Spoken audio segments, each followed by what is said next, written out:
So I guess my first question for you is, why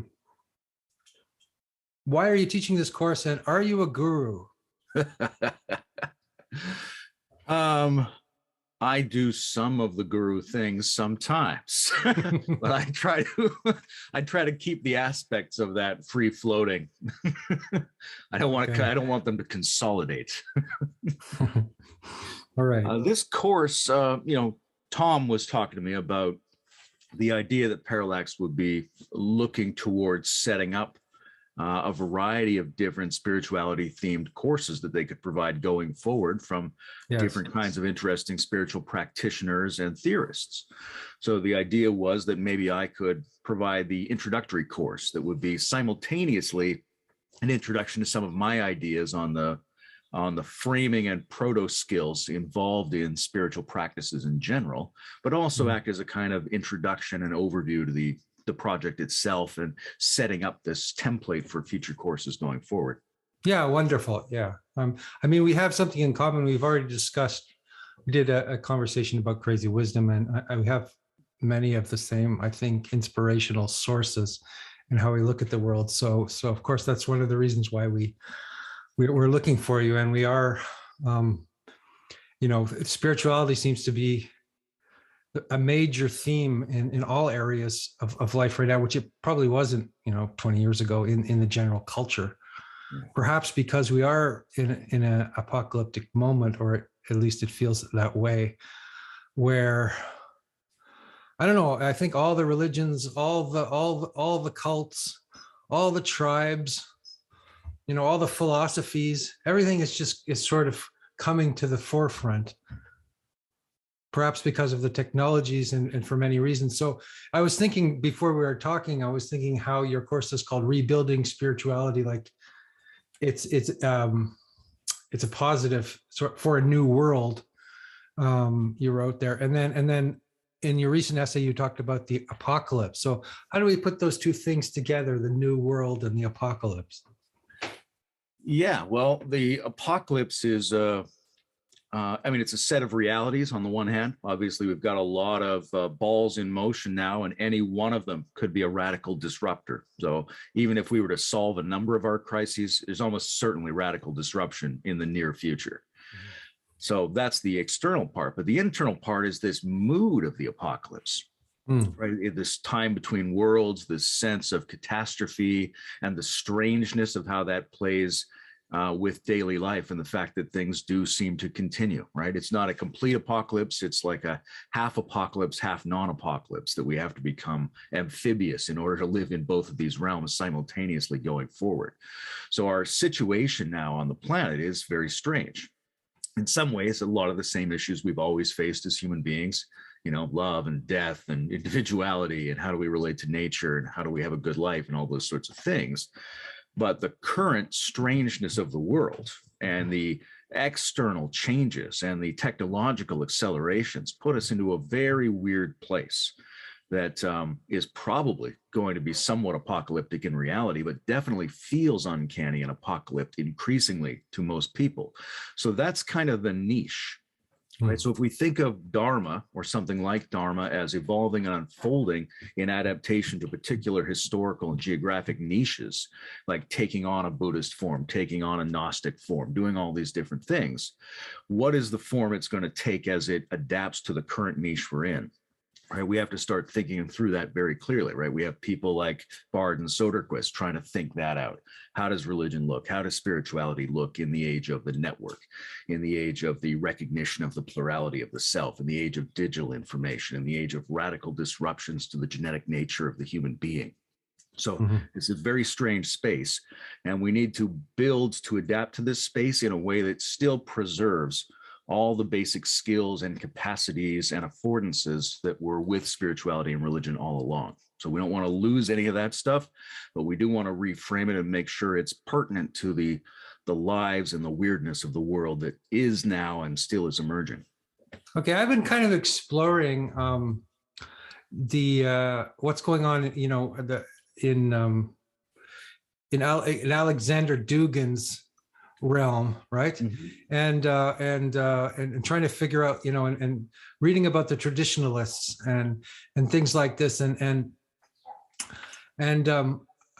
think that Alexander Dugin has this kind of hodgepodge spirituality, which is a mixture between, let's say, conservative traditionalism and radical postmodernism. He takes a bit of this from one place, and from he takes different and Deleuze, and he talks about Dyson, he talks about Heidegger. He's got his own he's making up his own spirituality in a way, even though he claims to be an Orthodox Christian.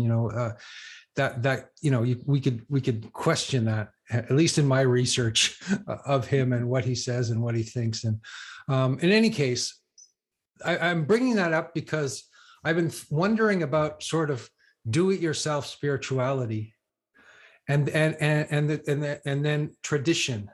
And those two things, like on one hand, we have a reified tradition that doesn't adapt to where we're at. And on the other hand, there's this sort of kind of ridiculous freedom where you can be an online guru, and you can make things up. And so I'm wondering how do we avoid that? How we stay in the real? I think we probably underestimate the degree to which the traditions were full of people doing very flexible, eclectic things over time. But certainly it looks like there's something missing there, right? When you look at a character like Dugin, you go, oh, a lot of these are very interesting ideas, and they might generally fit under the umbrella of adaptation to the current environment or the near future, even though I have a lot of problems with some of Dugin's positions. I think the main thing we need to do in order to ground it is to look at what are the underlying skills that enable any tradition, whether it's eclectic or whether it's sort of part of a coherent lineage. What enables any of them to function? Right? This is a great sort of Gurdjieffian question. If you ask, should I be a Christian or not? The question is not, should you be a Christian? Are you even capable of that? What are you proposing to do other than just call yourself a Christian? Are you in any way competent to do the core esoteric practices that are part of that lineage?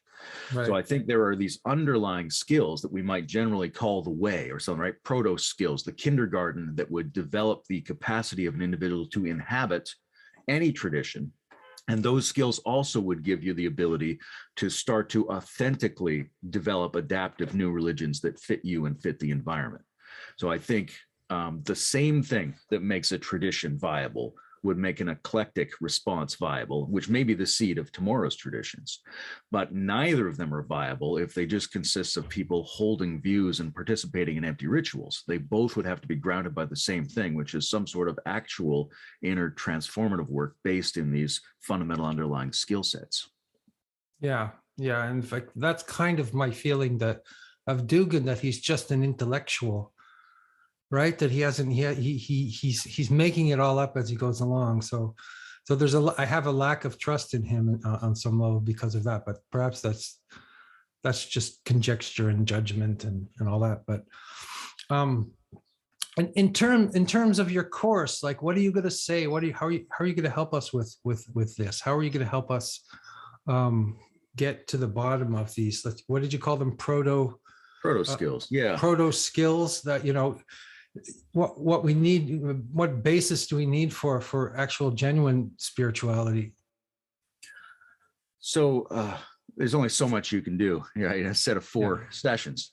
What I'm going to focus on are sort of 4 key areas. That one would be blending skills, right? The ability to recognize and cause integrations of the subsystems inside the individual, right? Heart, mind, and body are the classic simplified version, although you can do a much more expanded version of what these systems are, right? So to be able to locate aspects of our inner plurality and bring them together into hybridizations that cause us to have more generalized sense of being. That's going to be one set. Then they'll be looking at how do you direct your attention in order to have state changes, sort of along the general, gross, subtle, causal, non-dual kind of thinking, but also more general exploration of states, a little bit into the psychedelic, a little bit into the flow state kind of thing. And then there'll be the question of radical insight training, right, which ties in with Vipassana in the Buddhist way of thinking about things. Normally, Vipassana is thought about in a sort of singular format, often associated with Goenka's work recently, but it's a more general class of practices where you, as your meditation, just sort of radically examine the roots and the structure of everything that's arising in your experience. And there are several ways to do that. So I want to be able to take people through a number of different ways to do that, explore their similarities and explore their differences. And then also the set of like dark skills, right, which is how do you stay with things that are unpleasant? How do you go through grief? How do you go through remorse, right? It's very easy to talk about surrender and death and loss. It's not so easy to intentionally make ourselves stay with friction, stay with absence, things like that. So those would be the four sort of core sets that we're going to do, in addition to the sort of background theory that I've laid out already in the recordings that will be available to the people going through the course. Wonderful. So maybe I could ask you a little bit about what your own practices are. Like, what do you do on a daily basis? Like, what are your spiritual? Sometimes I don't like the word spiritual because I think everything is a practice. Like we have, but practices. What practices do you do? So my daily practices. Normally, I'll do some form of tranquility work, shamtha, or sometimes with mantra in the mornings to stabilize and boot up my system. Usually I have a what we'll call a 3-body yoga practice where I'm going to do my physical exercises where I'm trying to simultaneously match that with an emotional and an intellectual effort so that I'm not just getting the exercise, I'm also getting this blending whole body experience. Very often in the afternoon, I have a either impression assimilation practice or some form of self-inquiry, radical insight practice. And those would be the main ones. A lot of it, if it's possible, I try to do a lot of it outdoors, especially in the portion of it which I consider to be deeper assimilation of perceptions, because I think that's another element that comes out of the Gurdjieffian tradition that I think is really unexplored in the general spiritual scene, is how do we become better receivers of salience? Because a lot of this stuff is around making your experience of yourself and your experience of the world more vivid, more meaningful, right? Trying to get to a kind of super salience. And the way you start that is, how do you work with things that are actually standing out to you? Novel impressions, things that have more richness. And one of the best places to find those is by exploring nature. And what about your intellectual life? How do you balance that with your spiritual life? Like I'm asking this question because when I started doing spiritual practice, I kind of jumped into phenomenology of it. I did a lot of Zen and I did a lot of Tantra. I mean, I did a lot of practices. And later on, I realized that I should have had a better intellectual base before I got into those practices because I didn't always know what I was doing. What's the intellectual basis for what you do? And how do you study and what do you study? And I mean, I guess there's no recipe for that, but. No, and it's different in different parts of your life, right? So I spent a great deal of time focused on particular approaches to tradition and studying and reading and thinking about it. Maybe I don't do quite as much of that now because I take a lot of that research for granted now. Two things stand out to me in answer to your question. One is the way I relate to intellectual and philosophical problems, which is something that I deal with a lot. And that seems like it bubbles out of me and I just have to handle it in some responsible fashion in order to go back to my practice. All right. So if I'm exploring something and I start to get a really intellectual insight or a sense that there's something somewhere, oh, there's an idea there.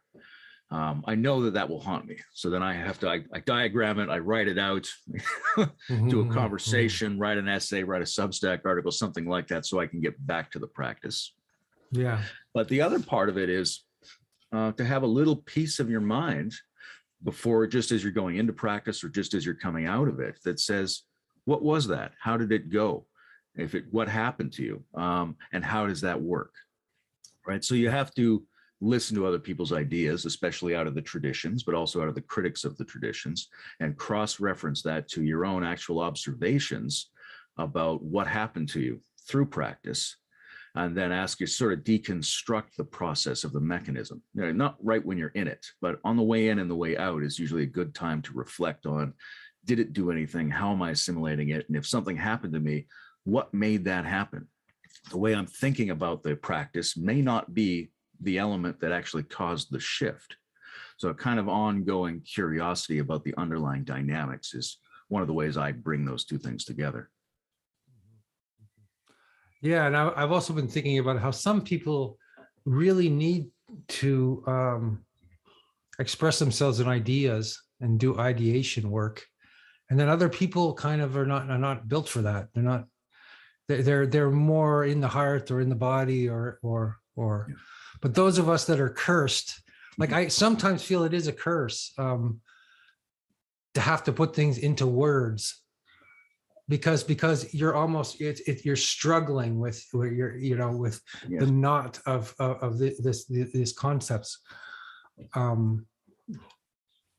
It's very beautiful though as well. Like it is a curse to feel like you have to do it all the time. And that part where I said I've got to formulate these things in order to get them out of my system.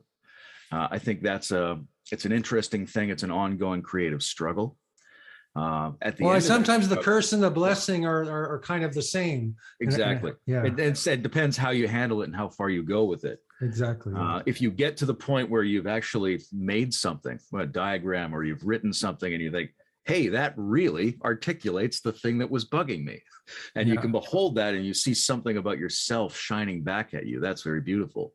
And it's a release. It's such a relief, isn't it? Yeah. Yeah. Mm-hmm.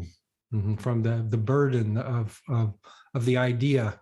Mm-hmm. I think there are better ways to go through it sometimes, though, right? If we can bring the idea portion of ourselves closer together with our visceral and emotional system, with our values and things like that, then it can be a richer experience. Nietzsche's phrase about the gay science is a little bit like that, right? Is there any reason why deep intellectual work shouldn't also be a joy, shouldn't also be a dance? It can be. It sometimes is. Can we get better at making it be more like that? And that would involve entwining systems within ourselves a little bit more competently. Yeah, he also said, don't trust your thoughts unless you have them outside in the fresh air. That's right. Right. And don't trust an idea that comes from a man who was sitting down when he had that idea. Yeah. It has to be an idea that's synchronistic with life and movement and in the body and in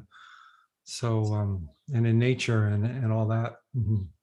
And to be able to appreciate both of those temperaments, like you were talking about, people that are really drawn to, just by their nature, these intellectual functions, and other people not so much. And we need to be able to appreciate and do both of those. We don't have to all do all of them exactly 50% and do it perfectly.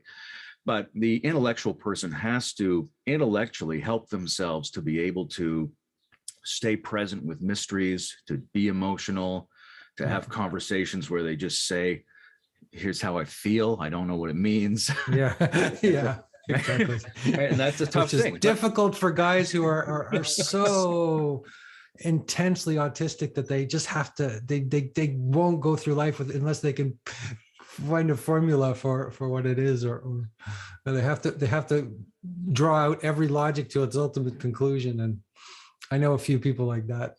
And we know, like in the Ian McGilchrist sense, there's been an over dominion of those people for some period of time in our culture. Yes, that's what I wanted to get at. As competent as they are, we're aware now that they can't give us all the answers. As excited as they are about their projects, they're not solving our problems. So we need to get better at this other set of less direct skills and different ways of being with each other. But the intellectual clarity and rigor and robustness is important. And it's absolutely important for those people to be able to communicate to the feeling-based people that this is a wonderful, practical thing, and that it can be a joy, and we should love putting more time and energy into this creative struggle and relationship like we do into every creative struggle and relationship. But I think that even the best intellectuals have to be grounded in deep contemplation on some level.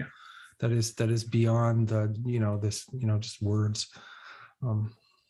And sometimes Absolutely. I feel that people create these massive kingdoms of words that are just, like Johnny Cash said in his song Empires of Dirt, right?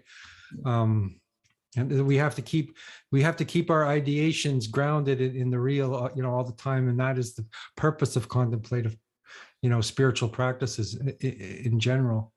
Absolutely. And it could do that in a number of different ways, right? If you're somatically present when you're going through ideas or when you're receiving information, it grounds you, it gives it a different flavor. If you're aware of the difference between the surface level of socialized thought in yourself and intellect and what's in the depths, then you can recognize that in your own process when it's arising. And so you're not captured by everything on the surface because you're aware of that gap. It's a question of transparency, isn't it? It's a question of making all these levels of ourselves and of experience transparent so we can move through them with fluidity and a certain amount of grace, right? Transparency is a minimal precondition, I think, for doing any work of this kind and for existing stably as a multidimensional being in the world. And then once you have transparency, you can mix it with other types of skills as well, right? There's an elements of intentionality in how you navigate that and how you constrain yourself. There's skills around surrender and sacrifice, because I know all these systems are in me, but I still get caught by them. Why do I get caught by them? Well, part of it's my refusal to undergo the lived experience of letting them go, saying, well, I don't have to follow that thought where it goes, but that's a little sacrifice you have to, right? It's an emotional registration in a different way. Yeah. So do you think about in work with alchemy as I do? Like when we were talking about this hyper conceptual realm, and also sexuality, because I was thinking that's a masculine realm. And I think in the tantric tradition, they talk about the white drop, which is the masculine, which is up here, and it gets frozen, it gets rigid, it gets kind of like, it's symbolized by the moon. It's lunar. It doesn't have it's disconnected from the warmth from below, which is the feminine, which is the red drop, and the feminine is the fire, which blazes up. And so that there has to be this kind of meeting of the two realms. I often think that is the purpose of spiritual practice as well, is wherever you're at in that spectrum, whether how lunar or soul you are, or whether you're whether you're mostly a person who just reflects, like the mercury in alchemy is the reflecting power, and then the sulfur is the emotional burning or fiery power. And people are on different combinations of those two, and I think I think the tantric practices at least are profoundly alchemical, and that they're working with these primordial masculine and feminine energies within ourselves. I think at this point in the history of human thinking and discourse that we might hesitate there a little bit and think, is it really binary? Might not there be all kinds of different other angles and combinations? What if it was 7, or what if it was pi rather than 2, or something like that? So I think it's important to hold a broad intellectual deconstructive space around that.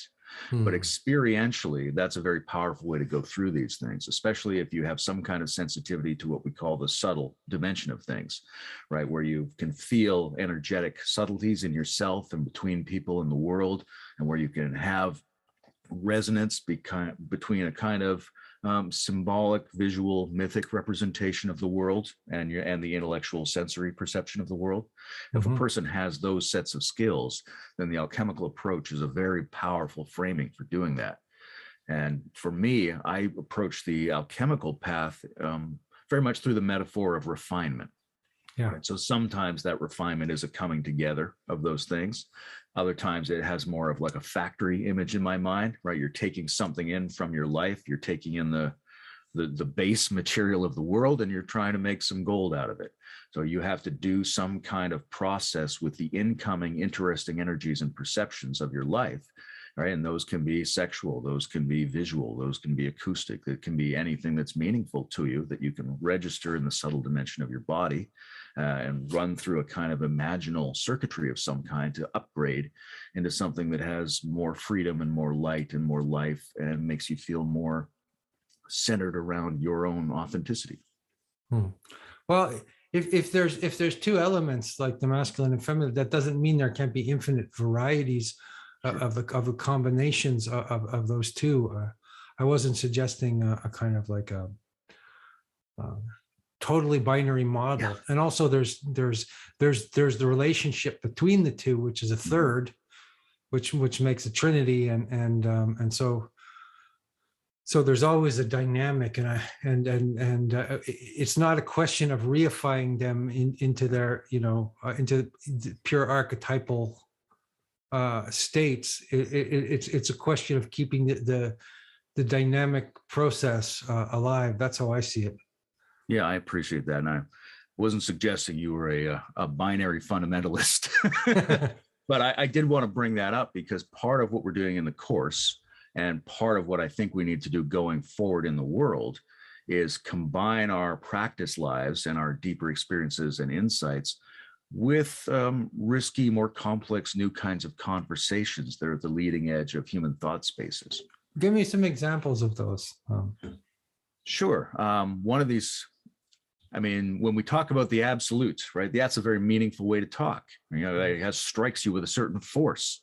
And there are certain kinds of experiences that have a radical quality of exceeding every other possible kind of experience and state.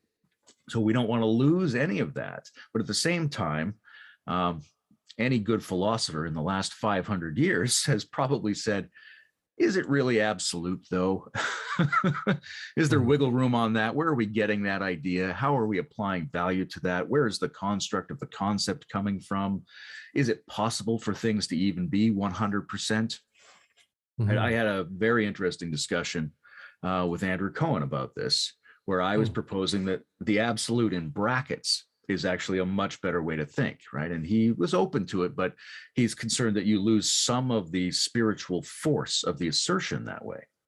Right? And I think that has been a risk, but I think we can learn to think of God, think of life energy in a more uncertain, more ambiguous way, right? It's very possible to say whether there's a special subtle energy in you or whether that's a really good metaphor. We can do this practice and it will have good results for you.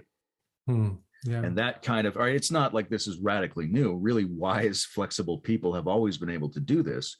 But I think it's entered the general well-educated discourse of people in the world now that they have to be a little bit cautious around strong assertions and self-critical about their use of language and unpack that difference between the structure of experience and the structure of our immediate interpretations of experience. Yes, and I guess the opposite is also true. If I can just be the devil's advocate, is that we end up not asserting anything because we have deconstructed everything into nothing. So that's why we want. So there's a razor's edge there.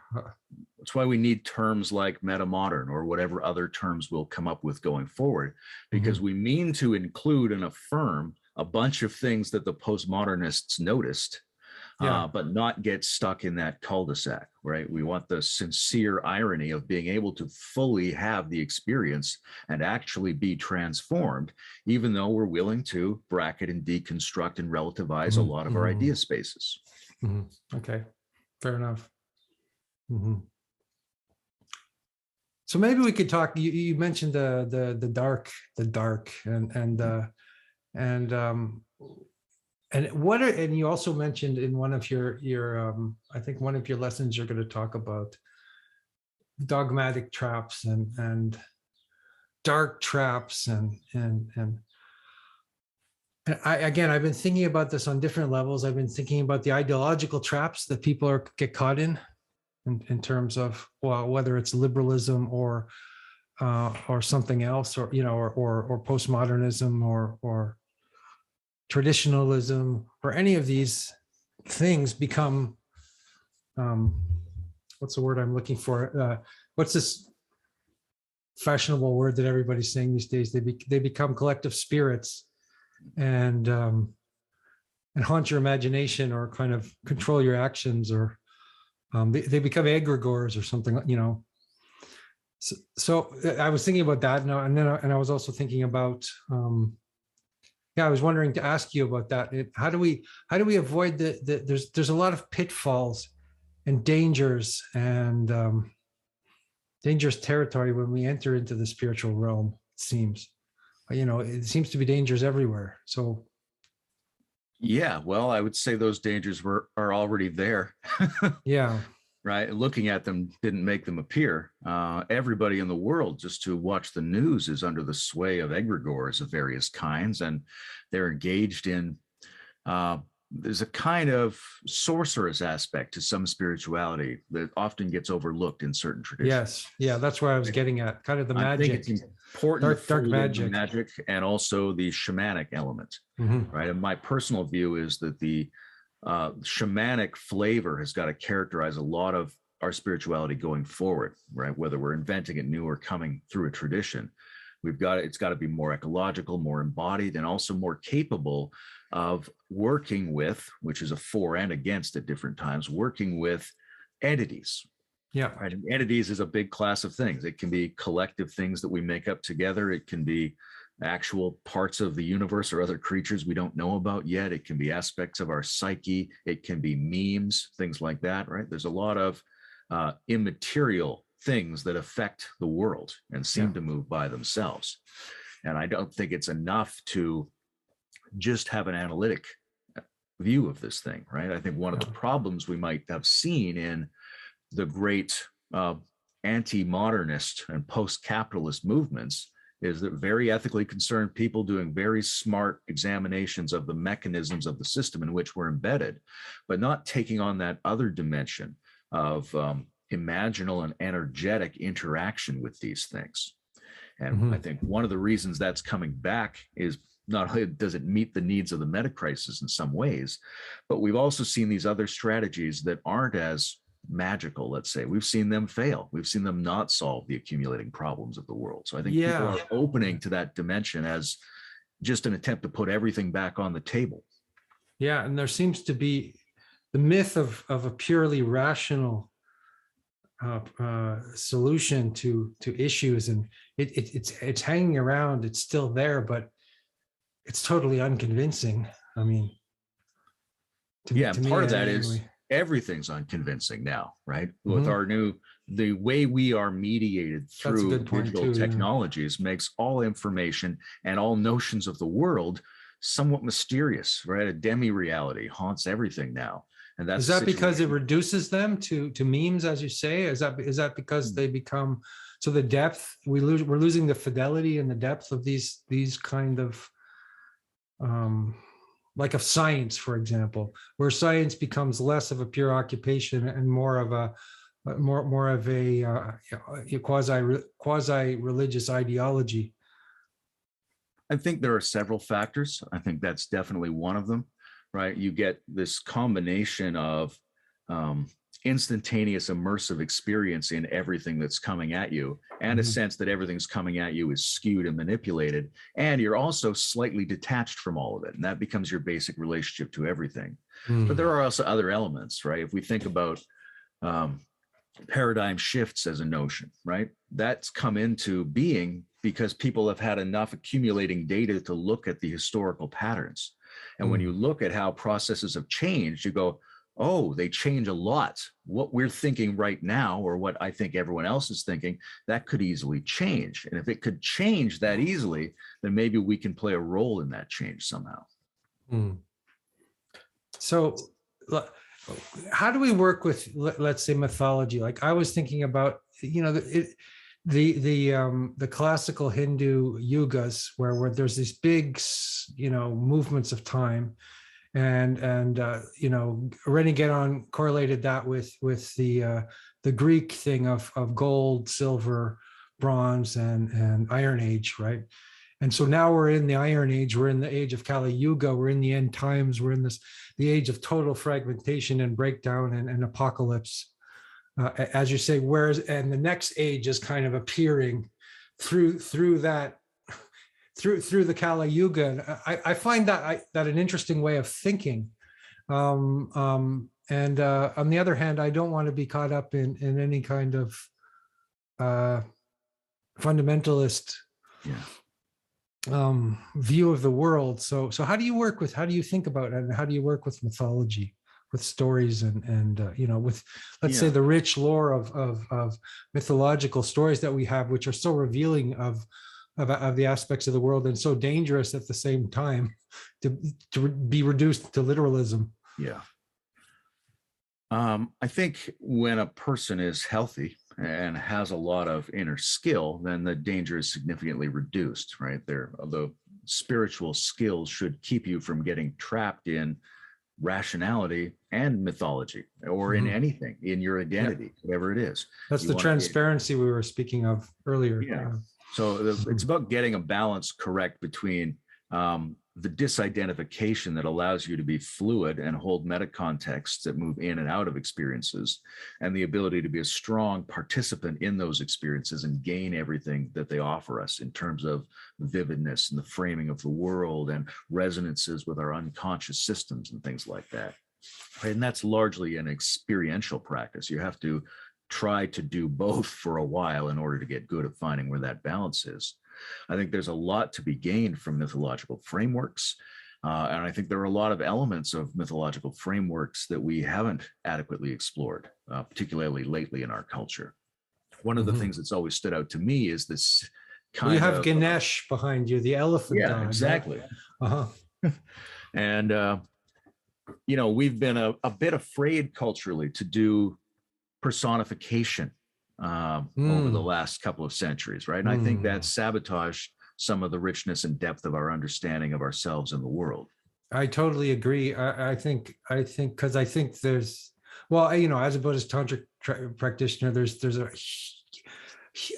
extremely rich pantheon of deities and and worlds which are totally exploratory, and they're an entire symbolic language. And I think we're symbolically illiterate to that in the culture. There's a symbolic illiteracy, and we take them too literally, and also at the same time there's a fundamentalism on one end, and then there's just an inability to explore those I don't know what to call it. Deity phenomenon is what they would call it in the tradition. Yeah, I think there's a certain fragility that's socially bred into people, which makes them unable to use these things sensibly, and they kind of collapse or take over the mind due to certain psychological and maybe even neurophysical factors. And then other people can point at that and go, look, these are dangerous ideas. You shouldn't go anywhere near them. When really the problem are the social conditions and internal practices that make a person able to or not able to handle these things well.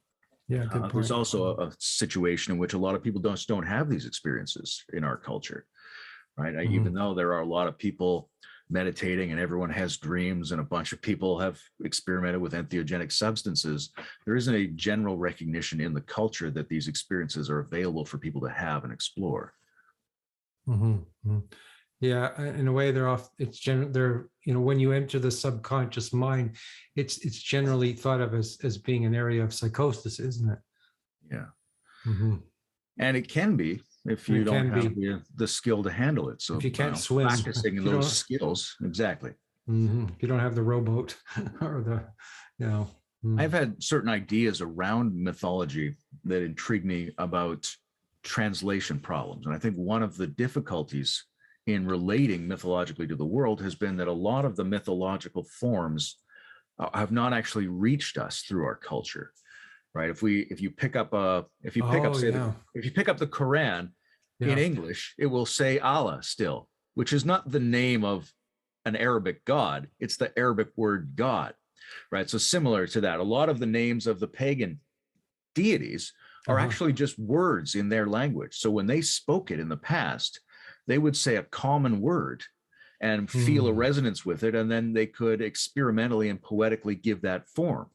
Now, we still have words like that. We still talk about the world and art and sex and love and war, but we don't give it that extra evocative resonance as if these were powers, because we normally think of these, we isolate these with mistranslation, these things in the past.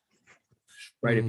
If you went through the Bible and you translated all of the names into English, as well as the surrounding words, you get a very different kind of mythic perception, right? If it didn't say Adam as if he was a character, but it said mankind, which is what the word meant, then you would be hearing about a mythic space that kind of makes sense to you, that doesn't seem so foreign to the everyday or so foreign to the scientific and the rational.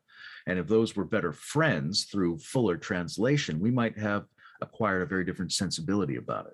There's more to that also, the translation business. There's also the fact the actual tradition has to be translated into now. Otherwise, it's not a living tradition. So I've seen this in the Tibetan Buddhist realm.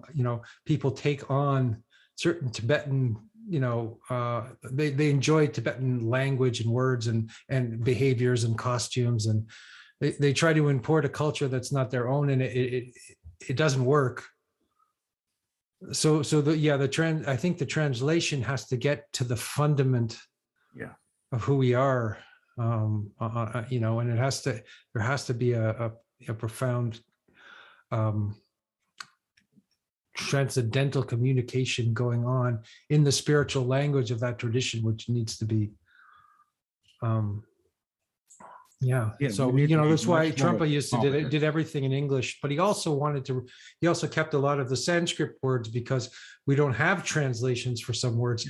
So we have to get the ancient, and we have to be very ancient and modern at the same time, I think, in our translations. We have to get, that's the tricky part, right? To have the original power that's not diluted through time, but also also to make that completely modern as well, or completely communicable as well. That's ideally what we're asking our translators to do, and they haven't really been doing a lot of that. But it's also each of our tasks as translators. A lot of what we've been discussing here today is about how the power of these traditions and experiences can adapt to and inhabit new kinds of worlds, as they always have in the past, right? Buddhism moved into the Himalayas from India.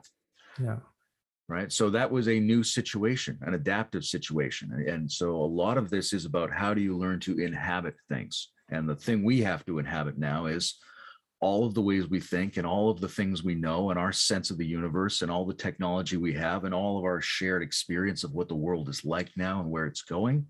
That's the situation where the Dharma has to grow into and take its new forms that are appropriate, that still do the functions of the lineage, but will be adapted to this new niche. So there's axioms, which but have to find their unique expression in time, perhaps. Yeah, and they have that has to be done organically, I think, right? You have to. It's a matter of creative exploration and of the growing together of these parts. If someone just grabs a tradition from another place and drops it, you're going to have a certain problem. If someone just tries to make it up on their own and say, this is the new one, you're going to have problems, right? You have Mormonism, Scientology. Exactly. They're not going to be, in order to do creative adaptation, you need a lot of organic flexibility, a lot of complexity, a lot of feedback, a lot of tweaking and fine tuning. Lots of different people have to contribute to it. So it's not something anybody can just lay on the world. It's something we have to grow together. Absolutely. Yeah. And that also, when you were speaking, it also kind of made me think of the shamanic traditions and also the indigenous traditions, and their ability to adapt over long periods of time, and this adaptability. But somehow we've become, it's weirdly fragile as a culture. Like the whole thing could just fall apart because we have a hard time to adapt. Am I making sense here? I'm sort of. I think you're right, and I think some of our better thinkers in the last generation have started to see that really clearly, right? We have a discussion around the growth mindset. We have a discussion around anti-fragility, right? We have the rise of Wim Hof, right? We have these sort of new ways of thinking that suggest to us that we aren't engaged in the practices and environments that generate the adaptive anti-fragile skills in our system. And as a result, we've become very fragile to these things. And in order to regrow those capacities, we need to in part take advantage of culture practices that we see in these other traditions that have done it very well. In part, we have to go into these environments, right? Because a lot of what those indigenous cultures did was have intense individual experiences in natural systems. And those are very complex systems. It's not easy to say what exact variable caused the result. You sometimes just have to go and be in that intensity. Yeah. Yeah. It also fits in with, we were talking about the dark things, right? That's another piece of this is our culture has leaned toward a sort of bucolic positivity and industry, which has certain advantages, but we've leaned away from the full richness of human emotional and energetic experience, which often strikes us as dark and problematic. We don't want to grieve. We don't want to feel loss. We don't want to feel frustrated. We don't want to go through cognitive dissonance. And yet we have to in order to build up the reserves that make us more anti-fragile participants in the world. So the way we frame our spirituality has to include that very much, or it risks becoming a kind of narcissistic consumer spirituality. And it seems like this is something done intentionally. So it's intentionally rediscovering what was already the case. In other words, all of, we're old creatures and we have all these adaptive qualities in us. And why was I thinking that? I was just thinking that it's almost like we have to, in this culture, rediscover the obvious, like the most obvious things about ourselves, like have been forgotten. That we have a penis, and it's like all these basic things that people are, we're like, people are sort of have been in denial of, right? Or that we need to, weep, or that we get angry and we fight, and basic primal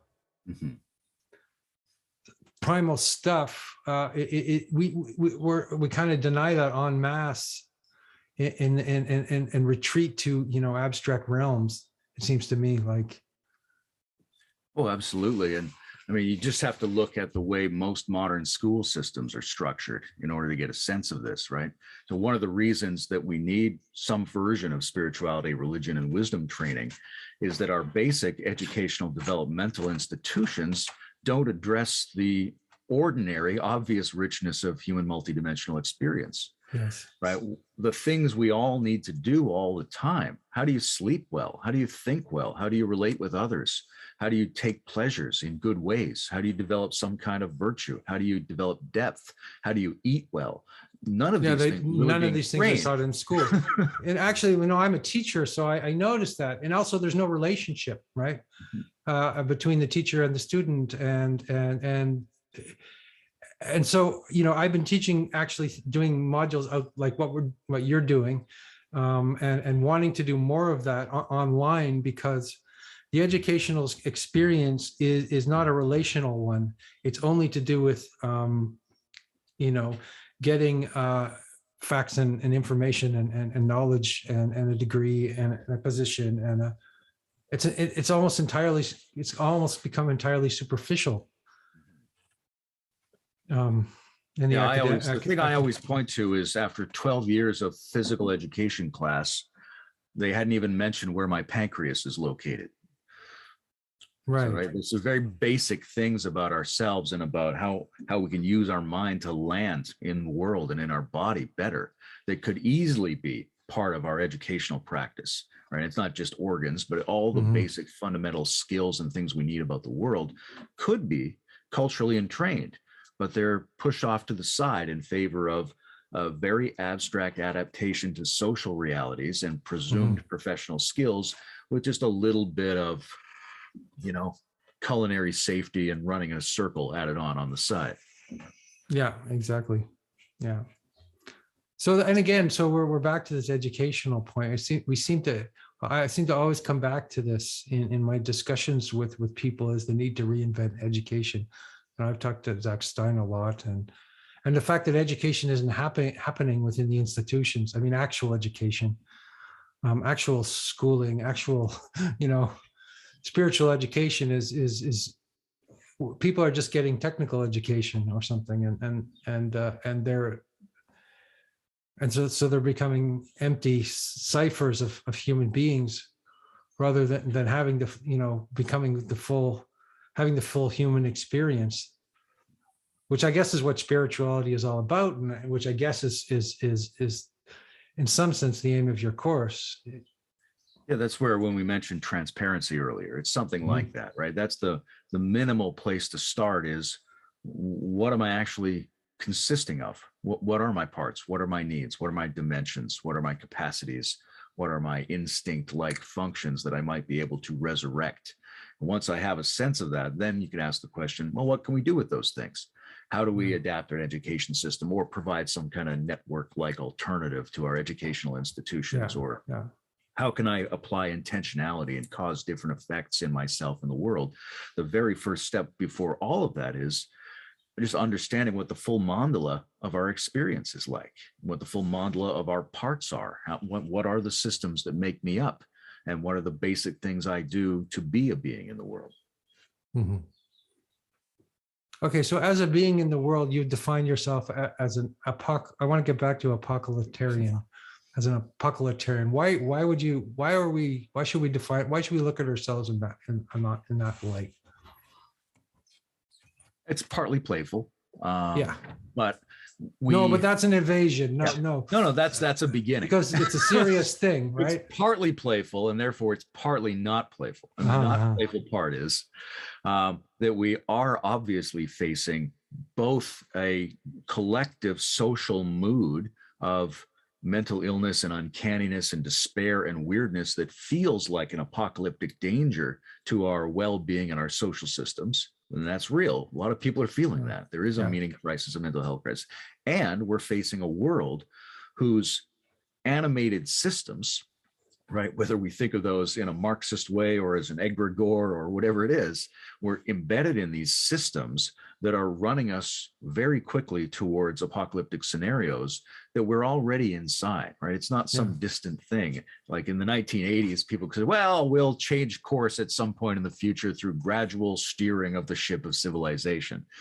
But if you talk to younger people today, they think it's already locked in, which in many ways it is.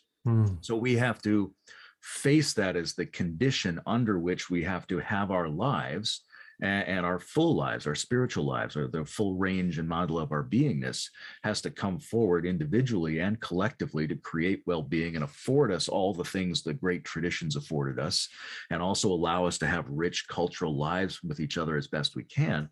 All of that has to happen within a scenario that is easily described as an apocalypse. So the Kali Yuga is the best time really to practice, to Sure. Or if you happen to be practicing and it happens to be the Kali Yuga, then you should believe it is the best time to practice. No, I think it is the best time right now. It's like the worst time and the best time simultaneously. That's what it feels like to me. It's like society couldn't be more mediocre and ridiculous than it is today. But at the same time, we're allowed to do this. Same time we're not being strung up or put in a prison so there's all of this freedom within this terrible prison-like society. Yeah, if you have the freedom to act and you have the ability to communicate with other interested people, and you're constantly exposed to the bankruptcy of the world and the social systems, that is a very fertile opportunity to turn to spiritual practice. And I think that's one of the reasons a lot of people are turning to spirituality and religion and magic and egregores and psychedelics and this whole other range of experience that hasn't been adequately at the center of our cultural realities. Okay, so this is the question. This is the other question I have about magic, and about all this esoteric stuff. When is that going to just lead to another, more, because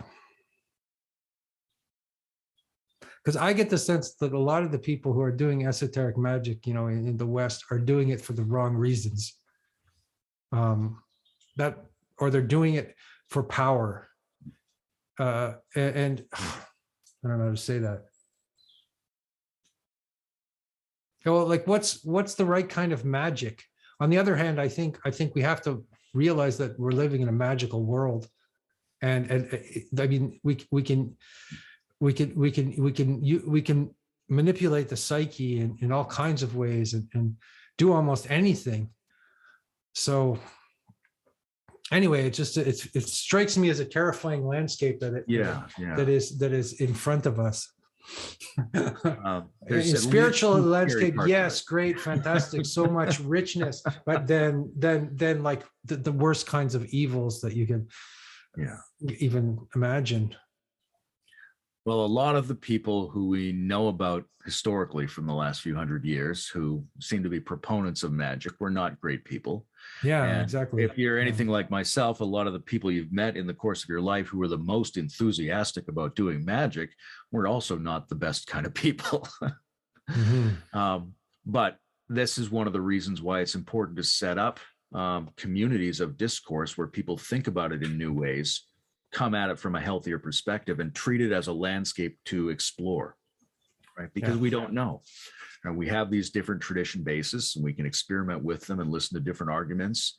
But fundamentally, we have to try things out. It may be that only a small part of the magical landscape has been mapped out by human beings so far, or it may be that we mostly know how it works, right? So I think one of the bulwarks, one of the buffers against that kind of problematic use of magic is just an openness to it culturally, where it's not some special little thing that some people do somewhere where they take advantage of these tools to manipulate the world. It's a freely discussed open area for everybody to be exploring in. I think that's a big piece of it. But another piece of it is simply that this happens in every aspect of life. Right? It's not just the magicians doing that. It's the computer programmers, it's the politicians, it's the doctors and the police chiefs. And all these people are engaged in ways of doing their occupations that lead to corruption, lead to a narrowing of what they're up to.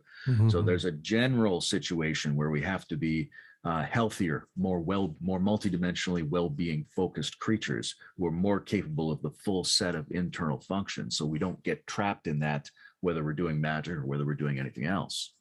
Yeah. So I guess it comes back again to the thing I'm always talking about with Thomas Helmerich, and is needs to be a citric base before you go into the tantric, before you go into the tantric realm. We touched on this a little bit earlier, like that question, not should I become a Christian, but am I even capable of it? How would I even begin to be capable of it? Right. And the necessity of individuals to figure out who they are, what it is that they want to work on, and to empower themselves with the internal skills and the interpersonal skills necessary to actually do any of the things, so that you could do a real rich, unfolding, benign form of profound magic, or tantra, or shamanism, or Christianity, or even atheism if you wanted, right?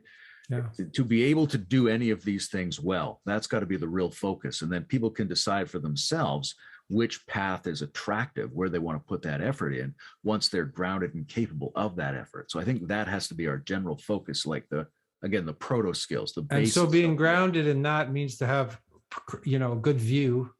I guess you're working with the three brains of Gurdjieff, so you have to have a clear mind, a clear heart, and a strong and flexible, ability to embodied experience. Yeah, it's just as a absolutely basic minimum. You have to be able to access those three and several other parts of yourself, find them, locate them, exercise them, and get them in conversation with each other.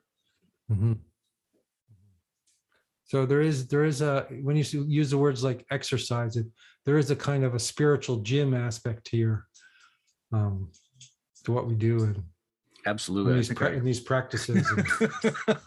A wisdom gym. Using that phrase, I'm using spiritual gym in my notes for this. You are, right? Yeah, and I think that's there's an interesting analogy there to things like CrossFit in the exercise world, right? Where people start to say, okay, I mean, if you want to just have the biggest arms, or if you want to just lose weight, or if you want to just be good at running, that's fine. Those are interesting specializations.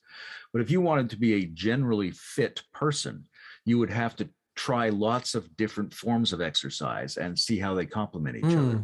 Mm-hmm. So we need to set up spaces that are really amenable to that, where that's the context.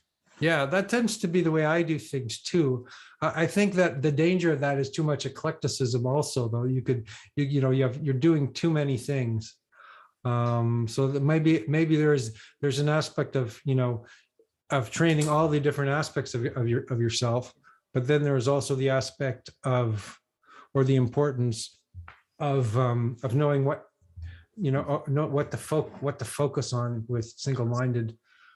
That's why, getting a deeper sense of your own depth and individuality is such an important piece of this. Yeah. Right. Learning how to exercise intention, which often means cutting things off.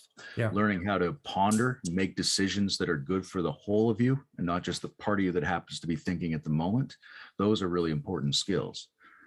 Mm-hmm. Learning how to, and also learning how to just allow things to appear and happen without trying to manipulate and control and fix them.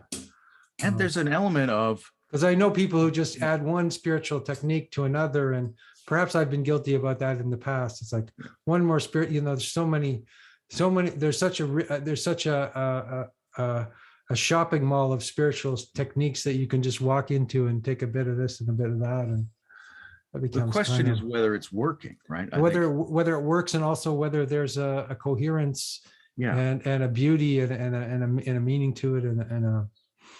I think people are insufficiently, I want to say, scientific, which is to say they often don't check the feedback about how their lives are going, and their spiritual lives in particular, right? That's true. Maybe one person should be using 30 practices at one time, and the next person in line should only be using one. Yes. The question would be, how is it turning out? Are they happier? Are they more clear? Do they feel more of themselves? Are they more in touch with a part of themselves that seems to exceed all of their parts? Are they better with other people? Are they more grounded in the world? Are they finding more meaning? If those things are happening, well, great, then it's working. Keep doing that. If it's not happening, then change it up. Yeah, and also what are you doing it for? Are you doing it just for satisfaction of yourself? I always wonder that too also. I mean, on one hand, okay, so why are you doing all these practices? Is it to feel good? I mean, that's kind of lame. I mean, as a total vision, or to be calm, or to be, relaxed in social, people, I think we have to have a really big, we have to have a big intention, instead of small intentions. So we have to have a big reason to do it. And I guess the big reason used to be God, right? The big reason we're doing it for God, right? And so now we don't have God. We have to say, okay, what's the big reason? Like, why are you doing this? What's the really ultimate? That's when I'm defending the absolute. What's the absolute here? You were criticizing the absolute, and I'm kind of just, in a dialectical way saying, sure, yes, we need an absolute.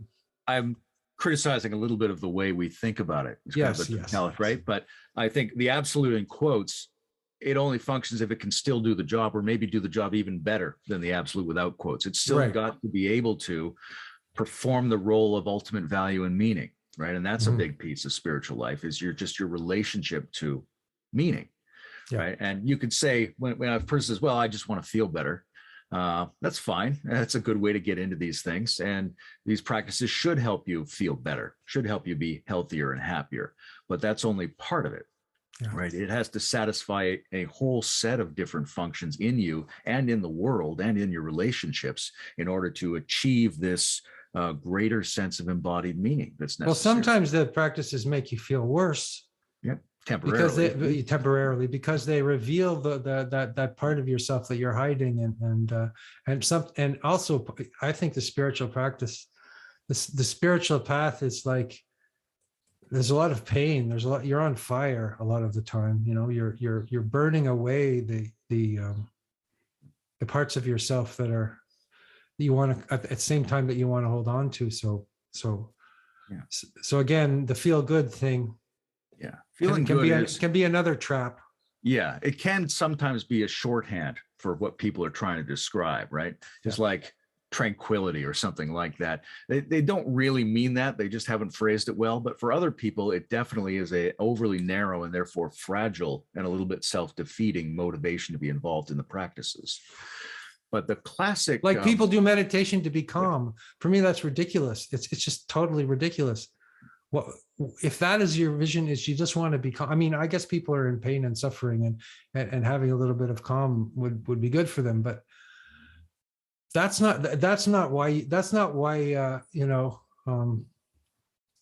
to a Zendo and sit, exactly, in the dark and cold for hours and hours and ask the question, who am I? That's a little different. It's, so often I feel like I'm talking to young people and they're doing meditation and they're doing these practices. They're often doing it just to make their life okay. And I want to say, no, your life is not okay. You got to go further than that. And, which is a provocation, but. It's an important provocation. And I think it is important to our soul, so to speak, to have really big ambitions, existential ambitions for real change and real transformation. Now, the way the Buddhist lore has often gone is there's no wrong way to start, right? Because the thing about a dharma system is it should cause you to be more meaningful, more ambitious, more aware of its different flavors as you go, right? For whatever reason you start, doesn't matter. Just start. It will change you as you go, because you're always going to start. If you're on a path of understanding, your least amount of understanding is at the beginning of that path. You're always starting for the wrong reason. Yeah, right. Nonetheless, progress through that path is a negotiation between the part of us that wants to feel good and the part of us that wants to face things and transform through them. And you can get lopsided in either direction, right? You can have somebody who gets their meditation app and just wants to be calm and never uses their mindfulness as a way of not facing anything that disturbs them. But you can also get people who spend years sitting in the cold and the dark, and all they get is a pat on the head for continuing to suffer when really nothing's changed in them. Sure. Well, we've got to go back and forth between those. Yeah. So are you going to talk about these kind of pitfalls and in the course? To some degree. So the way the course is set up, it's got three components, right? One are some sets of overview videos that I've already made that cover a lot of this stuff. In the live sessions, there'll be practice where I want to take people through variations of particular skill sets so they get a better sense of what those are. And then there'll be sort of open group discussion and back and forth with people. So you're going to do meditations and things, and then there's going to be discussions. Absolutely, yeah. So I mean, a lot of this stuff will come up in the discussion. A lot of this is covered in the theory material that's already been put out there. And in terms of the practice sessions, I mean, it's limited, but I'm going to try to take people through multiple versions of a couple of different kinds of skill sets that I think are fundamental to Dharma practice. Wonderful. Okay. And so, what are you hoping for that, that this will, what kind of transformation, or what are you hoping to achieve for people in this course? What will they get out of it? Two things I would really hope for. One is a richer sense of what their possibilities are, right? A better sense of what their components are and how those can be leveraged to help them in any practice domain they're going forward in, right? If someone does Tai Chi, if someone's a meditator, if someone's a shaman, I want them to come out of this being a little bit better at pursuing their spiritual path because they're more knowledgeable about how to take advantage of the different systems and mechanics that I think are the underlying skill sets. But the other thing that I'm hoping for is to encourage and hopefully be surprised by what's coming out of all these people as a cohort that's looking towards this spirituality that adapts to our new circumstances. Right? I can play the role of the speaker, and I can play the role of leading people through these practices and sharing my ideas. But a lot of the spiritual and religious emergence that we need, a lot of the new flavor of the Dharma has to come from everybody thinking about these things, practically experimenting with them, and then sharing those results, being open with their questions and starting to create a space in which we can generate these things. So So that that is will sort be, of this kind of dialogos in a sense. yeah. Seems to be something kind of that's arising in, and that seems to be important, that was never very important in my spiritual life until podcasting and all the sort of thing came along, that and John Vervaeke, and that there's something that can be created in these kind of dialogues, which is actually a spiritual practice in itself. There's a collective practice of contemplation, and where we speak things and then new ideas emerge, and new perspectives, like kind of what we're doing here. Yeah. Is that something that's informing what you're doing, this sort of dialogos yeah, it's idea? absolutely essential to it, I think, right? This course is not just, there's lots of places you can go to just hear somebody tell you their ideas or encourage you to do a practice of some kind, right?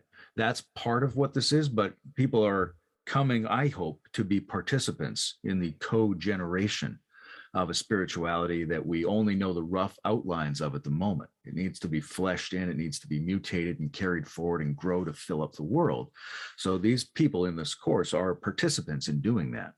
But I think that basic view of people, which I think you're right, technologies like Zoom calls are a great way to encourage people to think in this reciprocal, collaborative, co-creative way. But nonetheless, that is a fundamental ancient form of wisdom development. I was just thinking that it's like going back to the original academy or the original monastery or the original thing, whereas it's not one guy trying to sell you his spiritual equipment or his method. Yeah. And then people buying it and getting kind of seduced by it in a cult-like fashion. It's really and if you look back, I mean, I wrote a chapter for a book that John Vervaeke was doing on dialogue. Mm-hmm. And one of the things I did in that chapter was try to define religion as essentially a storehouse and exemplar of certain kinds of dialogue. Because if you look through the traditions, a lot of what you find there, like Zen is a great example, right? The koans are bits of conversation. Like, hey, remember when those two guys talked to each other like this? Let's contemplate, let's work with that.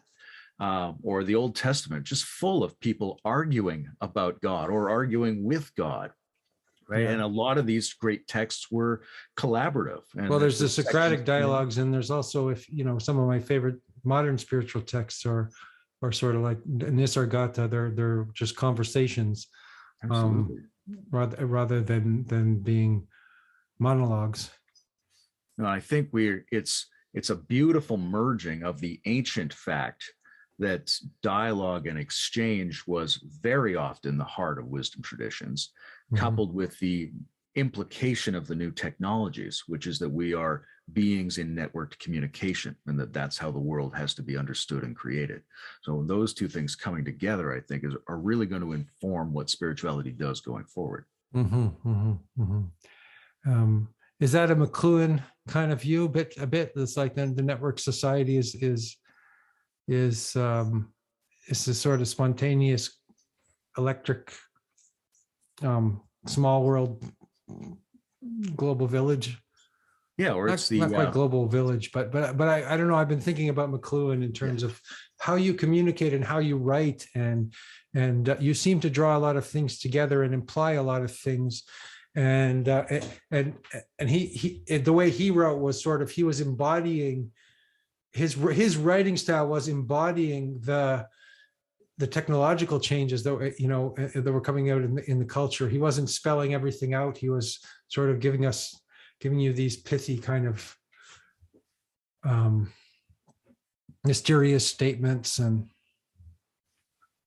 I think he had a good sense of what these tools are and where they're taking us, right? And so that becomes the arena in which you have to experimentally try to bring something like wisdom back into the world, right? So his style was a set of experiments in response to what he thought the new environment was, and he was pretty accurate about that environment. And so what I'm doing, what a lot of people are doing, are trying to handle these things in response to that environment, because that environment is not benign. It has a huge number of risks to it, right? It undermines identity. It hijacks your attention systems, right? So how do we handle this massive, sprawling, high-speed networked plurality universe? What's the kind of dharma, the kind of wisdom, the kind of spirit that's competent to handle that? It has to be open, that's the question. has to be communicative, has to be creative, has to be convergent in a lot of ways, because you're going to be coming across things at all kinds of different nodes in the network, and people coming into the exchanges are going to be bringing all kinds of different perspectives with them. So one of the basic attitudes is that integrative idea, right? You have to be a flexible, convergent center of meaning making and with others. Mm-hmm. Great. So maybe last thing, what last question for you, perhaps. Words like spirituality, religion, are bother me. I don't know. The word spirituality bothers me. Sure. What the hell is spirituality? What do you, if you're trying to sell us spirituality, and I appreciate that you admitted that you were a guru instead of denying it. So I appreciated that you took that on somewhat, even in an ironic fashion, because I was teasing you, but. I always think it would be a good idea just to announce yourself as a cult leader. Yeah. Start the conversation there. Are you a so I could have posed that as, are you a cult leader? But I think if you were a cult leader, we wouldn't be having a conversation. But in any case, so what the fuck is spirituality? I hate this word, and you're trying to sell me it. And why are you doing this to me, Layman? Yeah, there's 3 parts. One is, we could call it anything else. That would be fine. But a lot of people have a vague sense of that they want to converge around these terms that they've heard. So we're using those terms. Yeah. Second thing is, they're puzzles. They're frustrating. They're incomplete. Right there. So it's an invitation to each person to just live a life of struggling with what that means. Now, the third thing is, I can give you my definitions, but they're just my definitions as a result of my struggling with some of the same problems. Right. For me, I've also done a lot of philosophical work on this.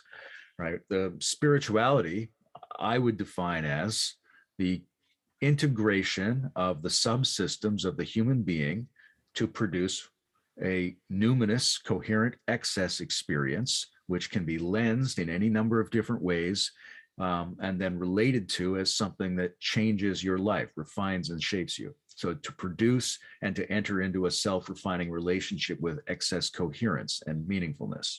Oh, that was good. I like that a lot. And then religion is the same thing, analogously, but interpersonal rather than intrapsychic.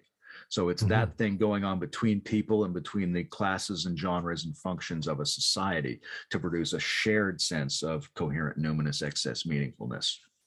Coherent, numinous, excess meaningfulness. That's awesome. I want to say that again. Coherent, numinous, excess meaningfulness. Okay. So this is what you're selling us, Layman. That's great. I can't wait to find out how it goes and to have the next conversation. Yeah, it should be a lot of fun, and I hope useful and good for everyone. And for me, it's I can't help but focus on these things and want people to do them. That's just how I'm built now. Yeah, gotcha.